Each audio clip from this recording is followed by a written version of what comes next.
Hey, welcome back, everybody. Okay, so in the last section, you were doing multiplying of radical expressions. Now we're going to divide. Here.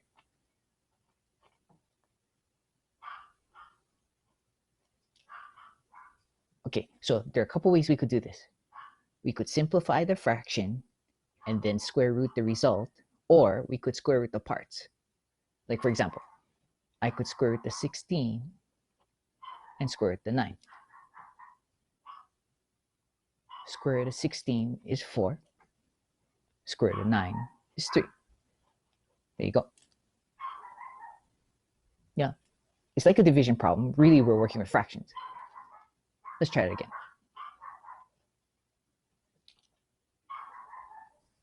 The fraction is already simplified, so we'll square root the parts. If I square root the numerator, that's 1. If I square root the denominator, that's 5.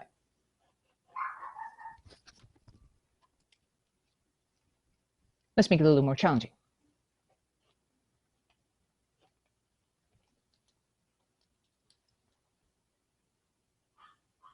Okay, we can simplify the fraction first.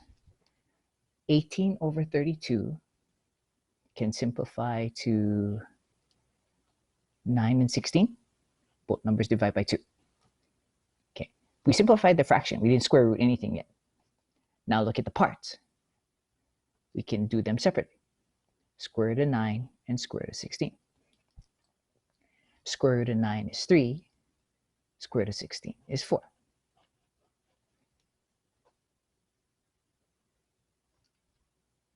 Try again. Square root of 50 over square root of 2.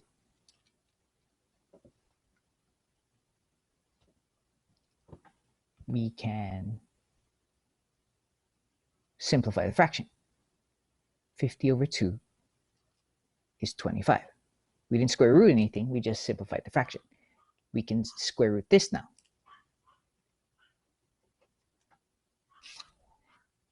We could have split the 50 into 25 and 2.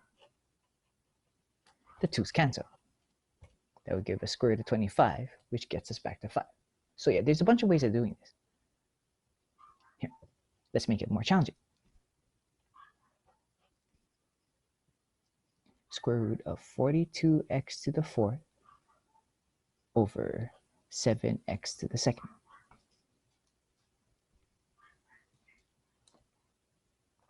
We can simplify the fraction first. 42 over 7 is 6. X to the 4th divided by x to the 2nd is x to the 2nd. Now we square root what we can. Can't do anything with the 6, but we can square root the x squared. That would just be x.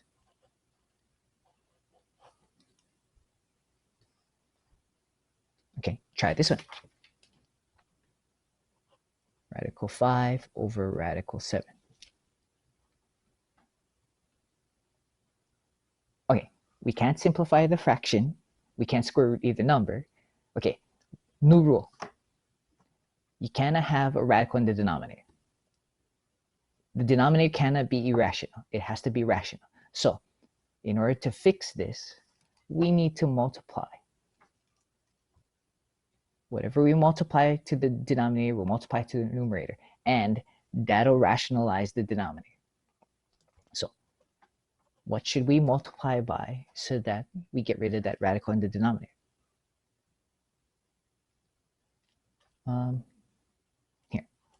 If I multiply by radical 7 to the top and bottom, I'll have a new fraction. Equivalent fraction. This would be radical 35. This would be radical 49. Now I can square root the 49. That would give me 7.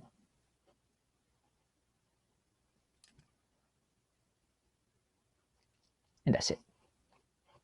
We can't split the 35 up. It was 5 and 7. So that's as far as we can go. So we can have a radical denominator. We need to rationalize it. 7 wasn't the only choice. There are lots of things we could have multiplied by. So we could have multiplied this by 28.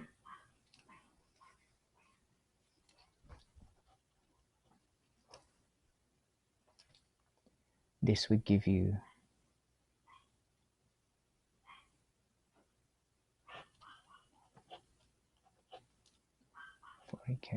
140 on the bottom, 196. This square root of 196 is 14.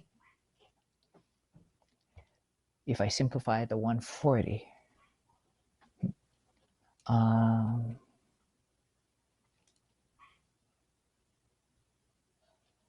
35 and 4. Yeah, square root of 4 is 2. I can simplify the 2 and the 14 because they're both not under the radical. 2 over 14 is 1/7. See, same answer. Yeah, you just gotta pick wisely so that you can rationalize the denominator. This is the better choice. Let's try it again.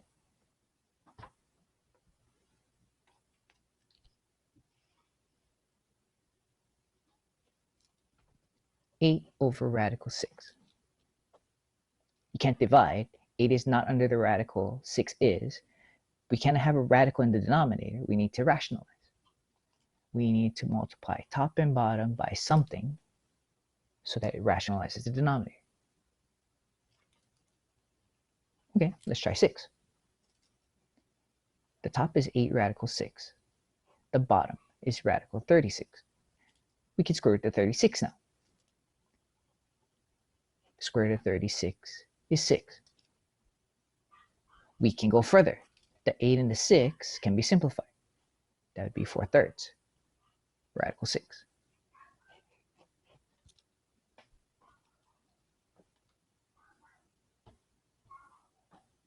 Try this one.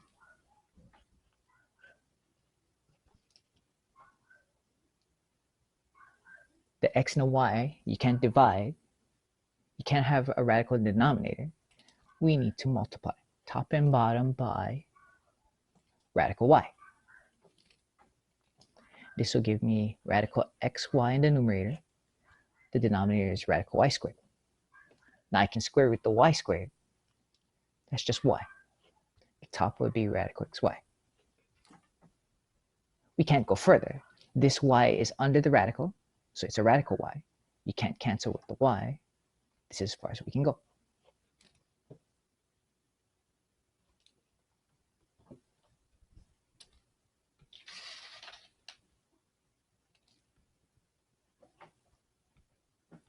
Radical 3/7.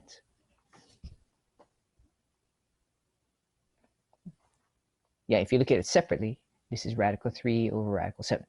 You cannot have a radical in the denominator. We need to rationalize. Multiply top and bottom by radical 7. This will give me radical 21 over radical 49. And now we can square root the 49.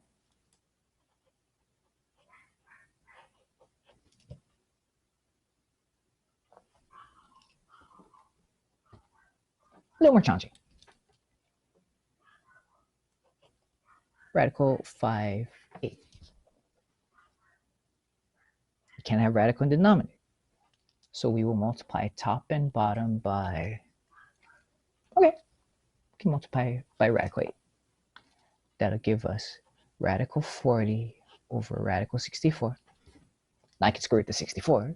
That's just 8.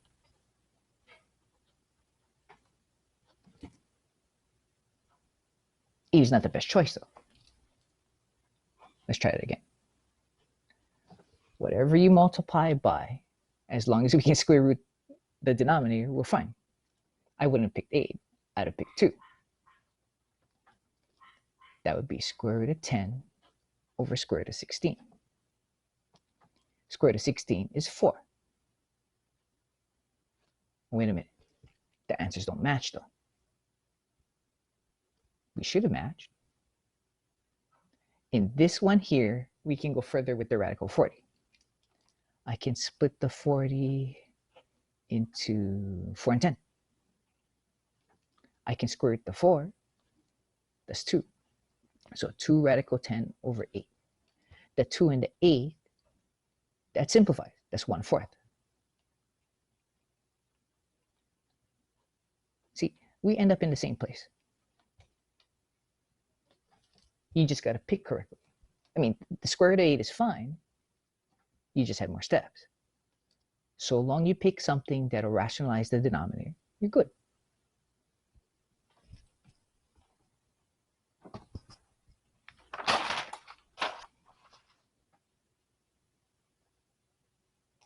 Here, we'll try it again.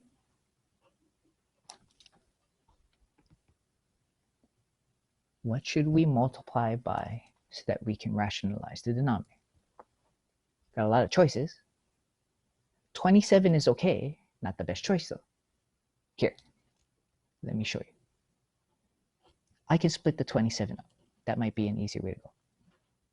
3 and 9. I can square the 9 now.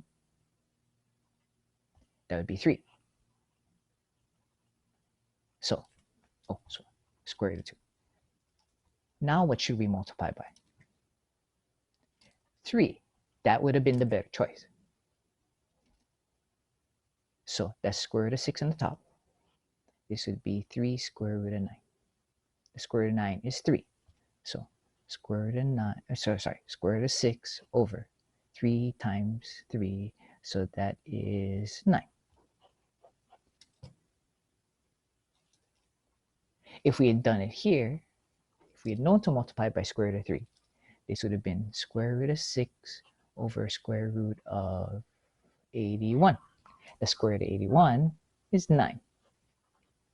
See, so there are a bunch of ways we could have done this. Square root of 27 would have worked, not the best choice. Let's try a few more.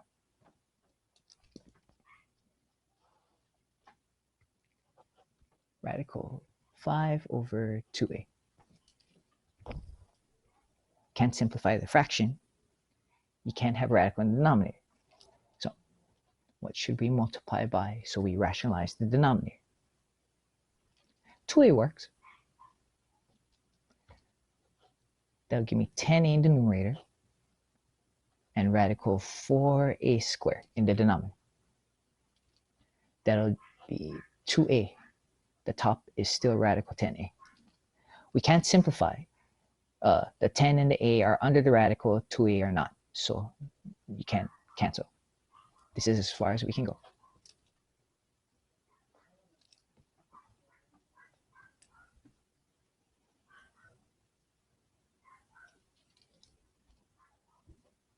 Radical 7 over 3b to the 5th.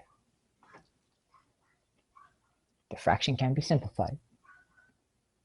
You cannot square root the denominator the way it is, so we need to rationalize. What should we multiply by?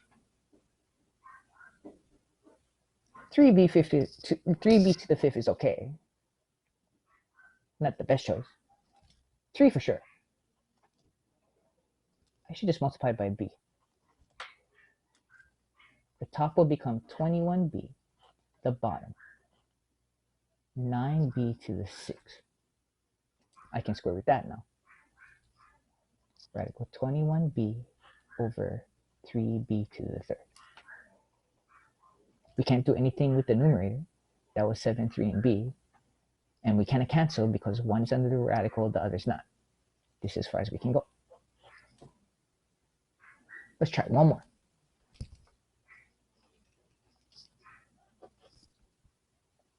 Radical x over 18 y to the 3rd.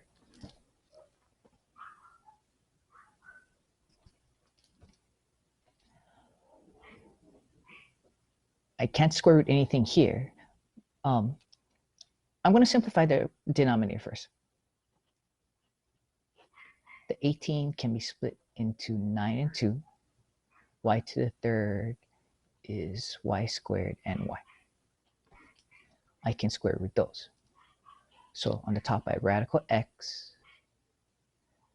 3y, and under the radical is still 2y. Okay, so the denominator is simplified. We cannot have a radical in the denominator. We should multiply top and bottom by 2y. So the numerator would be 2xy radical. This would be 3y, 3y radical 4y squared. Now we can square root that. Radical 2xy. This would be 2y times the 3y would be 6y to the second.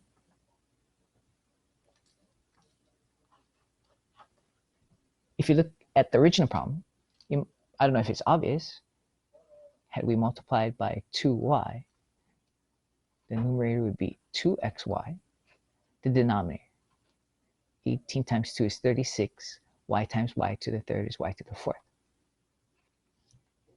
The top would stay the same. Square root of 36 is 6. Y to the fourth square rooted would be y to the second. Yeah, we could have gone in this direction. You just had to think about what to multiply the denominator by. If we go this way, we simplify it as much as we can first, and then we multiply by the simpler radical. Okay, hope that helped. See you in the next one.